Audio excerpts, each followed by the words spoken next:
3일이 지났어요. 다윗이 얼마나 조마조마할까요? 화살이 이쪽에 있으면 돌아오는 것이고 화살이 아이의 앞쪽에 있다 그러면 도망을 가야 돼요. 그러면은 광야로 도망을 가야 됩니다. 그리고 언젠지도 모를 긴 세월 동안 도망자의 삶을 살아야 되고 미래를 알 수 없는 고난의 세월이 기다립니다. 고통의 세월이 기다리는 거죠. 자, 3일이 지났어요. 36절 시작. 아이에게 이르되 달려가서 찾으라 하고 아이가 달려갈 때 화살을 그의 위로 지나치게 쏘니라. 아이가 요나단이 쏜 화살이 있는 곳에 이를 즈음에 요나단이 아이 뒤에서 외치되 화살이 어디 있다? 돌아와야 돼요. 가야 돼요. 예? 가야 돼요. 아버지가 너 죽인다는 거예요. 날벼락이 떨어진 거예요. 3일 동안 다윗도 기도했을 거 아닙니까? 하나님 아버지 고난이 없게 하시고 이 일이 지나가게 하시고. 다윗은 보세요. 자기 뜻대로 되지 않았잖아요. 고난의 행군이 시작되는 거예요. 하나님이 때로는요 고난을 허락하시는 거예요. 여러분 고난이 없는 게 아니에요. 잘 감당하기 하시옵고 골리앗을 때려 죽인 것도 하나님이에요. 하루아침에 이스라엘의 영웅으로 만들어주신 것 높이는 것도 하나님이에요. 그러면 왜 하나님이 사울의 마음을 못 움직일까요? 그게 아니에요. 못 움직이는 게 아니라 사울을 통해서 하나님이 다윗을 만들어 가시는 거예요. 그래서 화살을 앞에 떨어뜨린 거예요.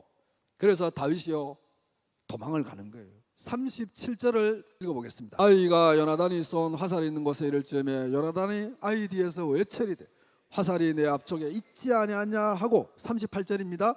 요나단이 아이 뒤에서 또 외치되 지체 말고 빨리 도망가라는 거예요. 그래 우리 인생이 때로는 그런 거예요. 그 3일 동안 기다리면서 하나님 이런 일이 생기지 않게 해주시옵소서.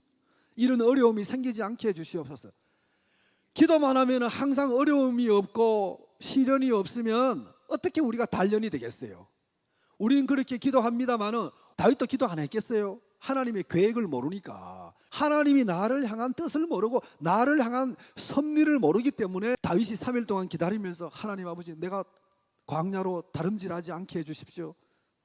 사울과 관계를 회복시켜 주십시오. 천만에 하나님이 지금 사울을 통해 다윗을 훈련시키려고 하시는데 하나님이 사울을요 통해서 이런 고난을 안 주실 수도 있다는 거예요. 그러면 왜 이런 고난을 주시냐? 왜 다윗에게 이미 왕으로 기름 부음 받았는데 하루아침에 날벼락이 떨어지고. 그럼 우리 뭐라고 그래요? 왜 내 인생 가운데 이런 일이 일어나냐고. 하나님의 뜻을 모르니까 인간의 머리로 어떻게 말합니까? 하나님 어디 계시냐고 그러고 막. 난 교회 안 다닌다고 그러고. 진짜 신앙 없는 거예요. 다윗 같으면요 하나님을 떠나야 되는 거예요. 내 뜻대로 안 되고. 하나님이 무슨 복주머니입니까? 여러분 원하는 대로 해주고 여러분 원하는 대로 굴러가야 되고. 아니잖아요. 하나님이 우리를 향한 뜻이 있단 말이에요. 하나님이 내 인생을 향한 계획이 있단 말이에요. 하나님이 우리를 향하여 만들어 가신다는 사실이에요. 우리 중심이 아니라 하나님 중심. 하나님께 내 인생을 맡기시기를 축복합니다. 살든지 죽든지 하나님께 맡기란 말이죠. 맹자가 쓴 책 가운데 고자라는 책이 있어요. 하늘이 먼저 사람에게 큰 일을 맡기실 때 반드시 먼저 그 사람의 마음을 괴롭게 한다는 거예요. 그 사람의 마음을 단련시킨다는 거예요. 매 쓰실 사람의 마음을 고통스럽게 한다. 고난의 시간이 있다는 거예요. 그 고난의 시간을 통해서 그 인물을 하늘도 만들어 간다는 거예요. 몸이 쑤시는 아픔과 고통을 준다는 거예요. 뜻대로 안 되게 만들고 어렵게 만들고 고통스럽게 만드는 거예요. 이런 시기가 있다는 거예요. 왜 그럴까? 이렇게 함으로 말미암아 단련을 시켜서 하늘이 그 인물로 하여금 그 사람을 단련시켜서 유익하게 만든다. 하늘이 사람을 이렇게 준비시킨다는 거죠. 하나님이 사람을 쓰실 때도 그냥 쓰는 거 아니에요. 왕으로 기름 부었다 바로 간다? 절대 아닙니다. 준비됐으면 가지만 준비 안 되면요 준비하는 시간을 주시는 거예요. 쓰실 자는 준비의 시간을 주신다. 감당할 수 있는 준비의 시간을 주시는 거예요. 그래서 다윗을요 광야로 보내는 거예요. 하나님이 그냥 쓰시는 거 아니에요. 다윗에게도 이런 일이 일어났어요. 42절 보세요. 다윗이고 바위 남편이 일어나서 땅에 엎드려 재단에 서로 입맞추고 다윗이요 요나단을 붙들고 우는 거예요. 왜? 내 처지가 너무 힘든 거야. 내가 왕의 사위고 요나단하고요 처남지간인데 하루아침에 어디로 가야 될지 모르는 광야로 가야 되고요. 이제는 사울 왕의 눈에 띄면 죽고요. 요나단을 안고 눈물을 흘리는 거예요. 울되 다윗이 더욱 심하더라. 미래를 모르니까요. 왜 내 인생이 이렇게 됐냐? 하루아침에 내 처지가 왜 이렇게 됐느냐, 왜 내 인생이 이렇게 됐느냐. 오늘 설교 제목이 경사지 인생 아닙니까? 내 인생이 왜 이렇게 경사가 졌냐, 내 인생이 왜 이렇게 험하냐. 하나님이 우리를 위하여 준비한 것을 모르니까, 여러분, 우리 인생을 살 때 하나님이 우리를 향한 뜻을 모르기 때문에 오늘 나에게 어떤 일이 일어나잖아요. 우리는 다윗처럼요, 눈물을 흘리고요, 절망을 하고요, 탄식을 하고요, 가슴을 두드리고요. 왜 내 인생에 이런 일이 일어났을까, 고통하고 근심하고 괴로워하고. 오늘 저 다윗의 심정 아닙니까? 이제는 왕궁이 아니고요, 광야로 가는 거예요. 고난의 시간으로 들어가는 거예요. 하나님이 어떤 분에게 건강의 광야로 보내요. 건강의 광야. 하루아침에 경제적인 광야로, 갑자기 하루아침에 돈을 잃어가지고 하루아침에 경제의 광야에 들어가는 거예요. 절망하고 탄식하고. 안 그렇습니까 여러분? 하루아침에 잘 지내던 분이 원수가 돼버리네. 인간관계의 광야로 다윗이 들어간다는 거죠. 오늘 이 말씀을 통해서 다윗만 그런 것이 아니고 우리 인생 가운데도 이런 일이 일어날 수 있다는 거예요. 이런 일이 없는 게 아니라는 거죠. 내가 견딜 수 없을 것 같은 시련의 순간들이 있다는 거예요. 다윗만 그럴까요? 아니요. 요셉도요, 팔려갔어요. 옥에까지 내려갔어요. 모세는요, 40년간 광야에서 살았습니다. 하나님이요, 우리를요, 때로는 광야로 보내서 우리를 단련하시는 거예요. 참신앙은 하나님 인도하시는 대로 따라가는 것이다. 순응하는 것이다. 내가 원하지 않는 고난 주실 수 있어요. 이해할 수 없는 고난 주실 수 있어요. 하나님의 뜻을 모르기 때문에. 그러나 하나님 없다, 하나님이 어떻게 이럴 수 있느냐, 그러지 말자는 거예요. 다윗이 광야로 들어간 세월이 10년입니다 10년 후에 다윗이 어떻게 됐습니까? 다시 왕으로 돌아옵니다. 유영만 씨라고 에세이 수필가가 있어요. 온실 속의 화초보다 야생의 잡초가 생명력이 강함을, 야생의 잡초는 혹한의 추위 속에서도 견디는 능력이 있다. 나를 주 안에서 강하게 하는 것은 고난인 줄로 믿습니다. 깊은 고난을 통해서요, 깊은 영성이 만들어지는 거예요. 죽음의 고통을 맛보고 난 다음에 기도의 영성이 만들어지고요, 믿음의 영성이 만들어지고요, 깊은 고난을 통해서 깊은 영성이 만들어지는 거예요. 고난을 통해서 우리에게 주시는 은혜인 거예요. 앞으로 너가 왕이 되려면 훈련소 갔다 와야 돼. 광야에 갔다 와. 유영만 씨의 글을 조금 더 읽어보겠습니다. 견딤의 크기가 쓰임의 크기를 결정한다. 알 수 없는 어려움이 있을 때 견디셔야 돼요. 내가 견딤이 클수록 하나님께 쓰임받는 줄로 믿습니다.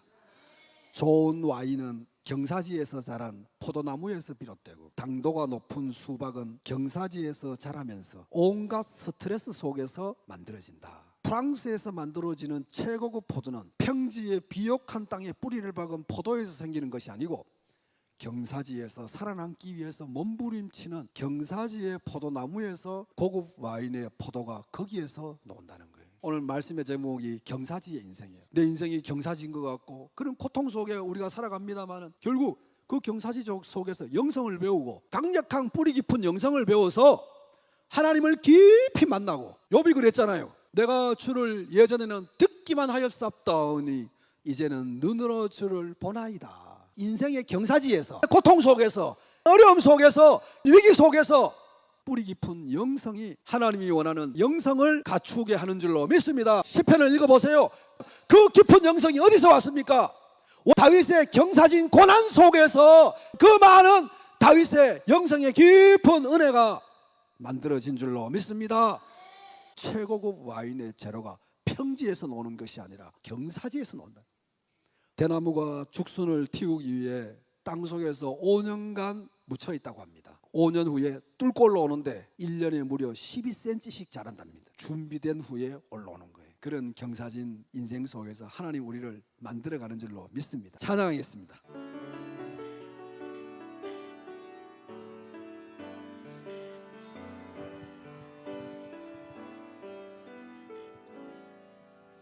고단한 인생길 힘겨운 오늘도 예수 내 마음 아시네. 지나간 아픔도 마주할 세상도 예수 내 마음 아시네. 하루를 살아도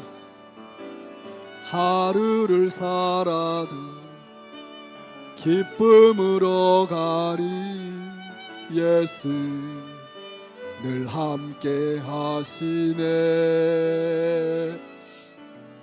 후회도 염려도 온전히 맡기리 예수 늘 함께 하시고 믿음의 눈 들어 믿음의 눈 들어 주를 보리 이 또한 지나가리라 주 하신 내 삶의 시간 속에 주의 뜻 알게 하소서 고단한 인생길 고단한 인생길 힘겨운 오늘도 예수 내 마음 아시네 하루를 살아도 기쁨으로 가리 예수 늘 함께 하시네 믿음의 눈 들어 주를 보리 이 또한 지나가리라 주 하신 내 삶의 시간 속에 주의 뜻 알게 하소서 믿음의 눈 들어 주를 보리 이 또한 지나가리라 주 하신 내 삶의 시간 속에 주의 뜻 알게 하소서 믿음의 눈 들어 믿음의 눈 들어 주를 보 이 또한 지나가리라 주어진 삶 속에 주어진 삶의 시간 속에 주의 뜻 알게 하소서 믿음의 눈 들어 주를 보리 이 또한 지나가리라